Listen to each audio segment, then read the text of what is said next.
Ada sukacita saudara? Ada sukacita? Puji Tuhan. Setiap orang yang percaya kepada Yesus, ciri-cirinya yang pertama dia harus selalu bersukacita. Kenapa kita harus bersukacita? Karena ada Yesus dalam diri kita. Amin. Yang kedua, tetap berdoa, karena ini merupakan nafas dari orang percaya. Dan yang ketiga adalah mengucap syukur di dalam segala hal. Amin. Ini saudara bisa dapatkan dalam 1 Tesalonika 5 ayat 16, 17 dan 18. Puji nama Tuhan. Saya berterima kasih pada Roh Kudus lewat hambanya yang ada di tempat ini, memberikan kesempatan kepada saya untuk menyampaikan isi hati Allah pada pagi yang diberkati ini. Ada pepatah mengatakan, tak kenal maka tak sayang. Izinkan saya perkenalkan terlebih dahulu nama asli dari mana. Saudara, nama saya Pendeta Daud Silwanus Rajawali. Saya berasal dari Kutai. Bapak Kutai, Ibu Sunda. Hasilnya kayak orang Manado katanya. Ya, puji Tuhan. Yang jelas saya ini orang Indonesia. Saudara, sebelum saya percaya kepada Yesus, dulunya saya ini seorang kiai haji. Saudara mungkin kaget ya, kok bisanya kiai haji ini bisa apa? Jadi pendeta. Ya, inilah ajaibnya Yesus yang kita percaya. Amin. Inilah ajaibnya Yesus yang kita percaya. Sebagaimana dikatakan dalam satu firman, tidak ada seorang pun yang mengatakan Yesus itu Tuhan kalau tidak digerakkan oleh Roh Kudus. Amin. Saudara, memang kalau secara logika saya pun sampai sekarang ini hampir tidak percaya. Kenapa? Kok bisanya seperti itu? Tetapi inilah kuasa Allah. Kuasa Allah sekarang ini sedang dinyatakan di mana saja. Saudara, mungkin saudara bertanya, bagaimana Bapak ini? Kok bisanya Tuhan proses Bapak menjadi orang percaya? Sebagian mungkin sudah banyak yang dengar. Ada yang melalui kaset, ada yang melalui kesaksian tadi malam. Puji Tuhan saudara, sebagaimana saya katakan, bukan satu kebetulan. Pada saat mana saudara, saya diangkat menjadi ulama hikmah. Saudara, di dalam Islam ini ada beberapa ulama ya, ada beberapa kiai. Ada kiai hikmah, ada kiai dakwah, ada kiai Quran, ada kiai tafsir, ada kiai wafat, macam-macam saudara. Ada berbagai macam kiai. Tapi untuk saya pribadi adalah kiai hikmah. Mungkin saudara bertanya, kiai hikmah ini apa? Kiai hikmah ini kalau saudara tahu, kalau umpamanya saudara pernah mendengar apa yang dinamanya dunia spiritisme, okultisme, dunia gaib, kemudian dunia jin, saudara perlu saudara ketahui yang membidangi itu adalah kiai hikmah. Kalau saudara juga melihat bagaimana orang dibacok tidak mempan, kemudian ditembak tidak mempan, udah bagaimana cara seperti mereka lakukan kepada beberapa dia demonstrasikan kepada orang-orang, saudara, itu banyakkan kiai hikmah yang menangani. Dan saudara, saya dinobatkan menjadi kiai hikmah ini sejak umur 15 tahun. Dan saudara, sejak saya umur 15 tahun dinobatkan menjadi kiai hikmah ini, saya memelihara kurang lebih 5.000 jin. Kemudian di samping itu saya mempunyai amalan. Amalan ini tidak tanggung-tanggung yang menyangkut hidup saya juga. Sebelum umur 40 tahun kami tidak boleh menikah lebih dulu. Kemudian di samping itu ada berbagai disiplin. Setiap tahunnya kami harus sisihkan waktu kami 4 bulan untuk semedi.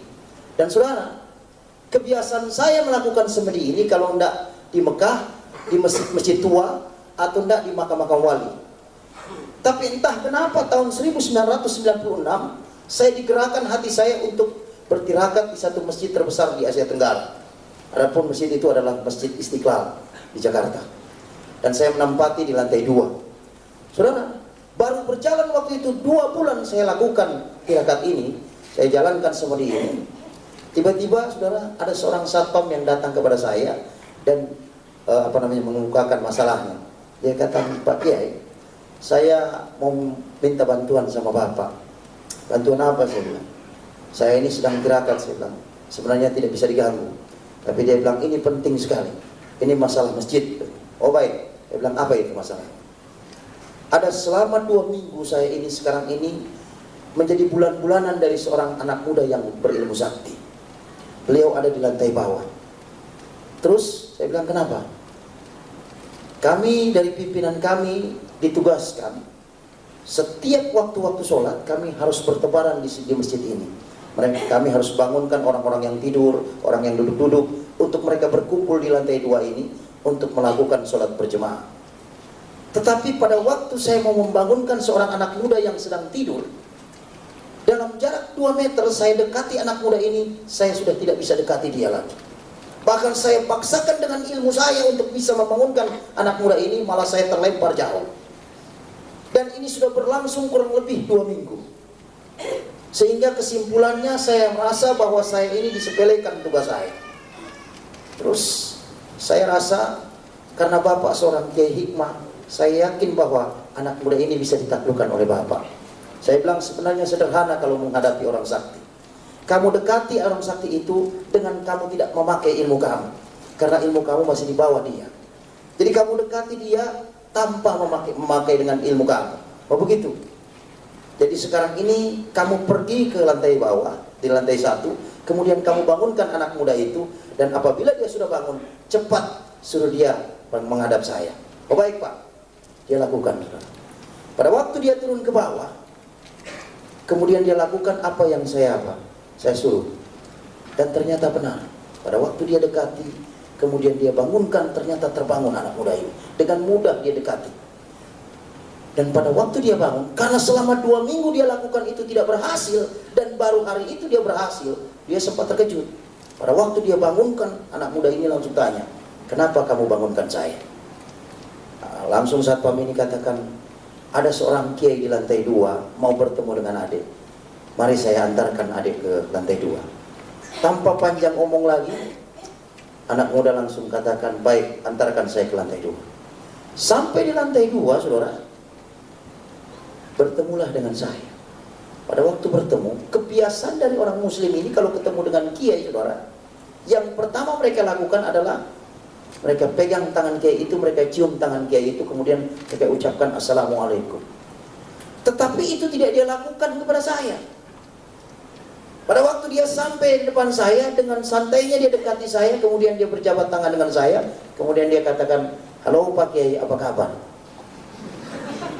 Saudara, sejak saya dinobatkan menjadi kiai ini, belum pernah saya menghadapi orang menyapa saya seperti itu. Bahkan kadang-kadang ada orang Kristen yang datang kepada saya mengucapkan assalamualaikum juga. Tapi baru kali itu saya disapa seperti itu. Terpikir oleh saya, ini anak muda ini benar-benar apa? Menyepelekan saya. Dan saya mempunyai pemikiran mungkin karena ilmunya lebih tinggi dari saya. Jadi saya pikir, oh tidak jadi masalah. Pada waktu dia duduk, langsung saya tegur. Anak muda, saya boleh tanya, siapa nama kamu? Anak muda ini langsung katakan, Pak Kiai, nama saya ini Alfian. Konon saya dengar dari seorang satpam yang antar kamu tadi. Saya bilang, kamu katanya memiliki ilmu yang sakti. Di luar dugaan, saudara. Apa jawab anak muda ini? Pak Kiai, bukan saya yang berilmu sakti, tetapi Yesus yang ada dalam diri saya yang memiliki kesaktian itu. Pada waktu dia ngomong Yesus, saudara, saya sempat terkejut. Apa kamu bilang Yesus? Saya bilang, ya. Bahkan kehidupan saya ini Pak Kiai, bukan saya lagi, tetapi Yesus yang ada dalam diri saya. Lebih aneh lagi saya. Langsung saya pikir, kalau begitu kamu ini orang Nasrani. Betul. Dalam pikiran saya, anak muda ini mungkin datang ke masjid ini dalam rangka untuk dia ini mau masuk Islam. Kenapa? Tahun 96 itu saudara bisa lihat keadaan Indonesia ini ya, khususnya tanah di daerah Jawa ini, ada banyak gereja dihancurkan, ada banyak orang-orang orang-orang percaya dikejar-kejar, ada banyak orang-orang percaya bahkan dibantai. Saya berpikir, oh mungkin dia mau masuk apa? Islam. Ternyata tidak, saudara. Pada waktu saya tanyakan dia, Alfian, kamu ini seorang Nasrani, tapi kok kenapa kamu ini tinggal di dalam masjid? Bahkan kamu sudah 2 minggu ada di masjid ini. Dia katakan, saya senang di masjid ini Pak Kiai, karena ini rumah Tuhan. Saya bilang, nggak salah kalau kamu katakan ini rumah Tuhan. Cuman sekarang saya mau tanyakan, kenapa kok kamu tidak bermitra dengan orang Kristen yang lain? Kamu tidak ke gereja, tidak bersekutu dengan orang-orang Kristen yang lain. Dengan tenang Alfian katakan, perlu Pak Kiai ketahui bahwa sekarang ini gereja sedang sakit. Saya bilang, sakit apa? Ada banyak orang-orang Kristen, mereka datang ke gereja bukan menyembah Allah dalam roh dan kebenaran, bukan mereka membaca kebenaran firman Tuhan, bukan mereka untuk memuji nama Tuhan, tetapi mereka mengagung-agungkan akan golongan mereka. Mereka katakan golongan kamilah yang benar, golongan kamilah yang akan ke surga, golongan Kristen kamilah yang akan masuk ke dalam kerajaan surga, sementara golongan Kristen yang lain itu tidak masuk dalam kerajaan surga. Padahal mereka itu adalah satu kesatuan tubuh Kristus. Mendengar seperti itu langsung saya tanyakan lagi, bagaimana dengan kamu? Untuk saya pribadi, Pak, saya tidak perlu khawatir karena di dalam diri saya ada Yesus. Saudara, setiap kali dia ngomong selalu tidak pernah dia apa? Tidak pernah dia tidak selipkan Yesus. Sehingga membuat saya bertanya, saya pikir siapa ini Yesus ini? Langsung saya tanyakan kepada Alfian, Alfian, dari tadi kamu selalu mengalaskan Yesus, selalu Yesus. Saya bilang, sebenarnya Yesus itu siapa sih? Apa Alfian katakan? Bapak ingin dengarkan apa Yesus ini? Oh ya, saya bilang. Tidak tanggung-tanggung, dia saksikan Yesus itu dari jam 4 sore sampai jam 10 malam. Dia saksikan dengan begitu berapi-api mengenai Yesus ini. Herannya dari jam 4 sore sampai jam 10 malam itu, mulut saya ini terkatup hanya mendengarkan kesaksian dia. Dan saudara, setiap dia pekikan nama Yesus, ada kurang lebih 148 ilmu yang ada dalam diri saya, satu persatu hilang kuasanya. Pada waktu dia sudah jam 10 malam dia saksikan mengenai Yesus itu, sempat terhenti sejenak. Langsung saya angkat bicara, saya bilang, Alfian, tunggu sebentar. Kamu ini menyaksikan Yesus begitu berani. Dan kamu menyaksikan Yesus ini bukan di gereja ini, saya bilang. Ini dalam masjid, saya bilang. Bagaimana bisa jadi kamu seberani ini? Dia bilang, inilah yang diinginkan oleh Yesus yang ada dalam diri saya. Saya harus saksikan Yesus itu kepada Bapa. Saat itu sempat saya agak sedikit marah, saudara, karena dia begitu tegas menunjuk kepada saya. Saya bilang, baik. Kalau kamu katakan seperti itu, sekarang ini kamu akan saya tahan di tempat ini. Saya akan tes Yesus yang ada dalam diri kamu. Dengan satu catatan. Apabila Yesus yang ada dalam diri kamu kalah dengan ilmu saya, maka besok juga kamu harus ucapkan 2 kalimat syahadat. Dan kamu harus ikut sholat subuh berjemaah bersama saya di lantai 2 ini. Kamu siap terima tantangan saya? Alfian dengan tenang dia katakan, kalau itu yang diinginkan oleh Yesus yang ada dalam diri saya, maka saya akan terima tantangan Bapak. Di dalam nama Yesus. Hilang lagi ilmu satu. Saat seperti itu, saya sempat sadari bahwa di dalam nama Yesus ada kuasa. Saya sempat berpikir, luar biasa ini anak muda ini. Anak muda itu kurang lebih umurnya sekitar 25 tahun. Dia tahu persis bahwa Yesus ada di pihak dia. Dia tahu persis kapasitas Yesus yang dia percaya. Dan pada saat itu langsung saya bilang, baik, kalau kamu memang berani menerima tantangan saya, sekarang juga saya persilakan kamu untuk mempersiapkan diri. Ada mungkin ritual yang kamu harus lakukan untuk mempersiapkan dalam pertandingan ini, saya juga akan mempersiapkan diri. Saudara, pada waktu saya sementara mempersiapkan diri, kurang lebih hampir 2 jam saya persiapkan diri saya dengan berbagai ritual yang saya lakukan. Yang saya lihat, Alfian ini tenang-tenang saja. Tidak ada satu reaksi apapun yang dia lakukan. Sepengetahuan saya biasanya kalau orang Kristen mau persiapan, paling tidak berhubungan dengan Tuhan dengan berdoa. Kadang-kadang mungkin bertelut, kemudian lipat tangan, tutup mata. Tapi ini dia tidak lakukan sama sekali. Dia duduk dengan tenang. Sehingga membuat saya penasaran. Saya langsung tinggalkan sejenak. Saya punya persiapan. Saya dekati dia. Alfian, boleh saya tanya sebentar? Oh boleh Pak, silakan. Ini saya hampir 2 jam mempersiapkan diri. Tapi yang saya lihat kok kamu tenang-tenang saja. Alfian dengan senyum dia katakan, Bapak ini mau lawan saya atau mau lawan Yesus yang ada dalam diri saya? Iya, saya bilang saya akan lawan Yesus yang ada dalam diri kamu. Tapi paling tidak kamu harus ada persiapan. Dia bilang, kalau itu yang Bapak mau, maka saya persilakan biarlah Yesus yang berperang ganti saya, dan saya cukup diam saja. Belakangan saya tahu setelah saya jadi hamba Tuhan, ini firman Tuhan, saudara. Pada waktu dia katakan seperti itu, saya udah gak bisa ngomong, saudara. Saya bilang, oke, silahkan teruskan, kamu punya apa? Persiapan. Saya juga akan rampungkan. Sempat terpikir oleh saya, beberapa kali dia pekikan nama Yesus, ilmu saya hilang satu persatu. Saya bilang, ini perlu bantuan, saya bilang. Saat itu langsung saya panggil jin yang saya pelihara. Saat itu saya bilang, jin, sini dulu. Saya melawat, saya mendapat satu musuh yang tidak tanggung-tanggung. Masih muda. Yang herannya setiap dia pekikan nama Yesus, ilmu saya hilang satu persatu. Bahkan entah berapa ilmu yang sudah hilang. Dan saudara perlu ketahui, untuk mendapatkan ilmu ini bukan gampang, saudara. Satu ilmu saja, taruhannya hampir mati dan hidup. Kadang harus dikubur 3 hari 3 malam dengan hanya selang apa? Ke atas satu selang ke atas, saudara, melalui mulut. Kadang kita harus berendam di segi air selama 1 minggu. Itu kalau fisiknya tidak kuat, salah-salah bisa gila.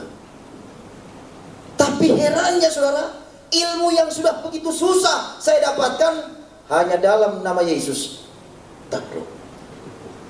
Saudara bisa bayangkan bagaimana kuasa nama Yesus ini. Dan saat itu langsung saya bilang, bagaimana saya harus hadapi dia. Ternyata jin ini sudah mengantisipasi selama 2 minggu kedatangan dari Alfian ini. Dia katakan, Pak Kiai, waktu dia datang ke masjid ini, kedatangannya saja tidak diketahui, tiba-tiba sudah ada di tempat ini. Lebih herannya lagi, seorang satpam yang mau dengan tulus mau membangunkan dia sholat, dalam jarak 2 meter sudah terlempar. Itu dia dalam keadaan tidur. Kami pikirkan kalau umpamanya dia melek lebih parah lagi nantinya. Lalu bagaimana saya bilang harus hadapi dia? Apa dia katakan? Waktu itu Bapak tidak memberikan mandat kepada kami. Tapi kalau Bapak memberikan mandat kepada kami untuk menghancurkan Yesus yang ada dalam diri Alfian ini, terlalu kecil. Karena kami armadanya kurang lebih 5.000. Oh baik, sekarang ini saya andalkan kamu. Karena selama ini saya andalkan kamu, tidak pernah saya kecewa. Maka sekarang ini saya andalkan kamu. Apa syarat? Syaratnya adalah Bapak harus tidur dan anak muda itu harus tidur. Dan kami akan lawan Yesus yang ada dalam dirinya. Oh begitu? Baik. Saya langsung pergi ke anak muda ini, kemudian saya bilang, Alfian, ada aturan main dalam pertandingan ini. Kamu harus tidur dan saya juga harus tidur. Dan Yesus yang ada dalam diri kamu akan berperang dengan ilmu saya. Kamu siap menerima ini aturan main ini? Dengan tenang dia katakan, kalau itu yang Yesus inginkan dalam pertandingan ini, maka saya terima dalam nama Yesus. Hilang lagi satu, saudara. Saudara, saat itu saya benar-benar sedikit gentar, saudara. Kenapa? Saya melihat ada kuasa di dalam nama Yesus ini. Tapi saat itu saya tidak hiraukan karena saya tahu persis ada backing saya. Saat itu langsung saya bilang, baik Alfian, sekarang ini kita akan mulai. Tepat jam 12 malam. Saat itu saya berikan tempat dia, kemudian saya juga tidak berapa jauh. Kami bersama berdampingan saat itu tidurnya.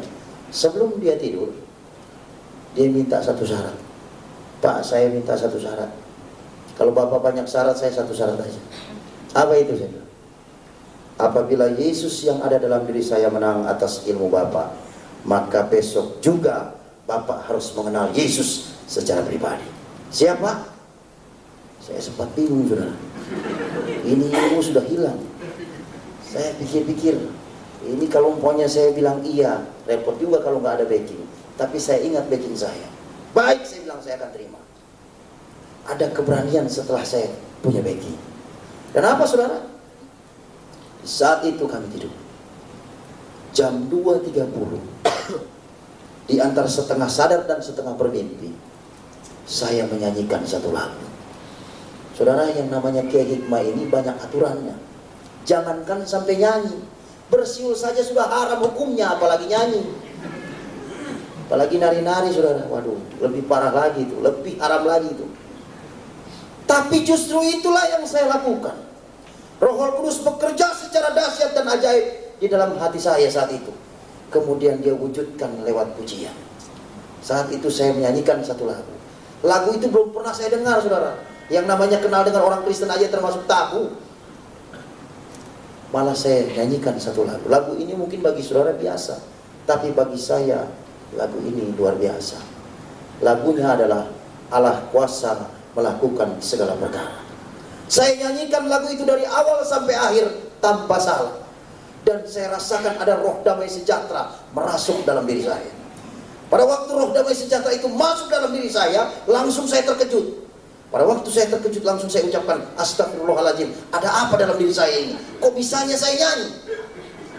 Dan saat itu saya ambil mantra-mantra saya untuk saya keluarkan roh damai sejahtera itu. Karena roh damai sejahtera yang masuk dalam diri saya itu termasuk asing.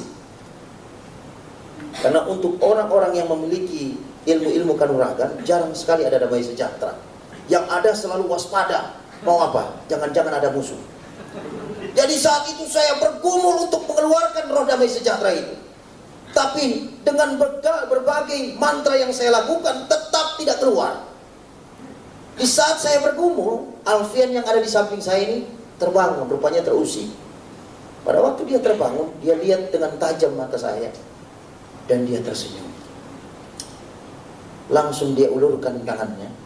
Dia bilang, Pak, selamat Pak. Saya bilang, kenapa kamu katakan selamat kepada saya? Ternyata Yesus yang ada dalam diri saya ada juga dalam diri Bapak. Bagaimana bisa jadi kamu katakan Yesus? Tadi waktu saya tidur, saya sayup mendengar Bapak menyanyi. Saya tahu persis lagu yang Bapak nyanyikan itu lagu yang biasa dinyanyikan oleh orang-orang pengikut Yesus. Saya bilang, iya, kenapa begitu ya?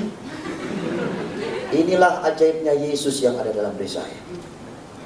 Saat itu saya sempat sadari, saya ini Kiai Haji, saya bilang.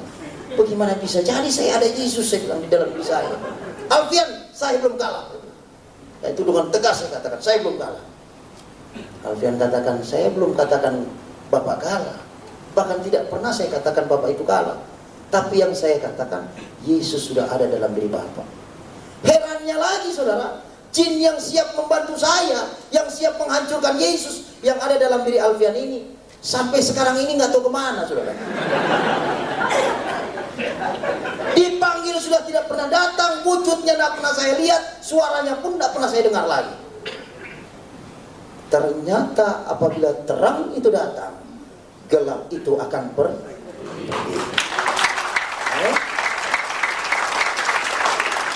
Ada banyak orang tidak mengerti masalah ini.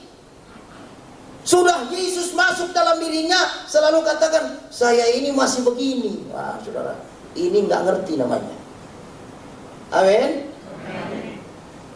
Di mana 2-3 orang berkumpul atas nama Tuhan, Dia ada di sini. Tidak ada kuasa kegelapan yang bisa tahan apa di hadapan hadirat Allah. Amin. Saat itu tetap saya tidak bisa terima, saudara. Saya bilang, Alfian, kamu tahu saya ini seorang pemimpin umat. Bagaimana bisa jadi kamu katakan seperti ini? Ya, dia bilang, kalau Yesus sudah ada dalam diri Bapa, Dia sudah berkenan dalam hidup Bapa, Dia tidak akan keluar sampai kapanpun. Lebih bingung lagi saya. Dia bilang, ini gimana kalau begini? Tapi tetap saya tidak bisa terima. Di saat mana setiap kali saya bergumul terus untuk mengeluarkan roh damai sejahtera itu, tepat jam 4.30, setengah 5, azan subuh berkumandang. Saya bilang, Alfian, saya langsung potong cerita. Saya bilang, Alfian, sekarang ini udah sholat subuh, saya bilang. Saya harus pimpin sholat subuh di tempat ini. Kamu mau ikut atau enggak? Alfian katakan, tinggalkan saya di tempat ini bersama dengan Yesus. Silakan kalau Bapak mau memimpin sholat subuh. Saat itu langsung saya bergegas meninggalkan dia, dan saya memimpin sholat subuh. Karena mujizat pertama saya abaikan, mujizat kedua Tuhan kerjakan. Tidak tanggung-tanggung ini, saudara. Pada waktu saya memimpin sholat subuh, kebiasaan kami di akhir dari sholat subuh, di akhir dari setiap sholat, itu kami mengucapkan 2 kalimat syahadat. Dan sejak saya waktu kecil sampai saya umur 34 waktu itu, yang namanya mengucapkan 2 kalimat syahadat itu belum pernah salah, saudara. Tapi tanggal 10 Oktober tahun 1996, Jam 5.30, setengah 6, saya ucapkan syahadat ini yang lain daripada lain, saudara. Syahadat yang luar biasa. Yang saya ucapkan seperti ini. Asyhadu alla ilaha illallah wa Isa ruhullah. Aku bersaksi bahwa tidak Tuhan selain Allah. Isa adalah rohnya Allah. Saya bilang, ini salah. Saya langsung apa? Saya ulangi lagi. 2 kali tetap seperti itu. 3 kali tetap seperti itu. Sampai 7 kali tetap seperti itu. Saya bilang, bagaimana bisa jadi seperti ini? Saya ulangi sekali lagi tetap seperti itu. Sampai jemaat yang di belakang sudah mulai bingung. Ini imam kok amin amin. Karena lisan itu, saudara, kami ucapkan secara perlahan, tidak terdengar dengan orang di belakangnya. Jadi hanya kami dengan Tuhan yang tahu. Saat itu saya bergumul terus, karena apa? Saya harus perbaiki syahadat itu. Karena apa? Apabila syahadat itu tidak benar, maka sholat itu tidak sah. Jadi saya tetap bergumul untuk apa? Memperbaiki syahadat itu. Tapi tetap seperti itu. Baru saya ingat, apa kata Alfian? Bahwa di dalam diri saya sudah ada Yesus. Entah bagaimana, saudara, pikiran saya itu langsung dijamah Tuhan. Saat itu langsung saya pasrah. Dan saya ucapkan di pengimaman itu, Yesus atau Isa Al-Masih, apabila Engkau Tuhan dan Allahku yang harus aku sembah mulai saat ini, dan mulai saat ini aku ikrarkan di hadapanmu bahwa Engkaulah juru selamat pribadiku. Di saat mana saya lakukan itu, saudara, ada sukacita besar yang masuk dalam diri saya. Saya rasa begitu luar biasa saat itu. Saya sukacita, ada damai sejahtera, karena saya sudah izinkan itu masuk dalam diri saya. Dan apa, saudara? Saya saking sukacitanya, saya udah lupa mau mengulangi lagi. Langsung saya ucapkan salam kiri kanan, berjabat tangan dengan jemaat, langsung saya bergegas menemui Alfian. Saking sukacitanya, pikir saya Alfian ini sudah pergi. Ternyata masih ada di tempat itu. Pada waktu dia ada di tempat itu, saya langsung rangkul dia. Kemudian saya bilang, Alfian, ternyata Yesus yang kamu sebut-sebut dari kemarin sore, jam 4 sore itu sampai jam 3 tadi pagi, ternyata dia itu Allah sendiri. Apa kata Alfian? Dari kemarin juga saya udah bilang itu.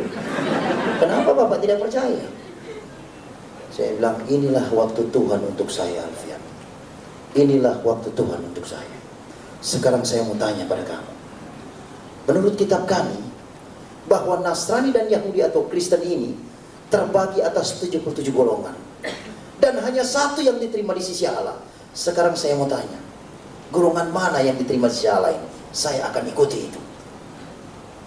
Apa kata Alfian? Pak, jangan ikut dengan golongan. Karena ini merupakan penyakitnya orang Kristen. Golongan ini tidak akan menyelamatkan. Tapi ikutilah jejak Yesus. Apa yang Yesus lakukan, itu yang Bapak kerjakan. Apa yang Yesus tidak lakukan, jangan Bapak kerjakan. Hanya itu. Hanya itu, ya. Tepat jam 7 pagi, saat itu Alfian mohon pamit. Dia katakan, Pak, sekarang ini semuanya sudah selesai. Ya, saya bilang sudah selesai. Saya sekarang ini mohon pamit. Saat itu langsung saya antarkan dia ke gerbang. Dan herannya, saudara, sejak jam 4 sore sampai jam 7 pagi itu, tidak terpikir oleh saya, tanya dia alamatnya di mana, asli dari mana, orang tuanya di mana, keluarganya di mana. Tidak pernah saya tanya. Yang terngiang-ngiang dalam pikiran saya itu adalah kesaksian dia mengenai Yesus. Dan pada waktu mau berpisah, dia sempat pegang erat-erat tangan saya. Dia bilang, Pak Kiai, selamat berjalan bersama dengan Yesus. Pandang Yesus, jangan pandang manusia. Sampai kita bertemu di kerajaan surga. Mulai saat itu, Alfian itu entah kemana. 3 tahun saya mengenyam pendidikan sekolah tinggi teologi, dan saya mendapat predikat yang terbaik. Di saat mana saya menggenggam akan ijazah yang sudah diberikan, saya langsung masuk ke kamar.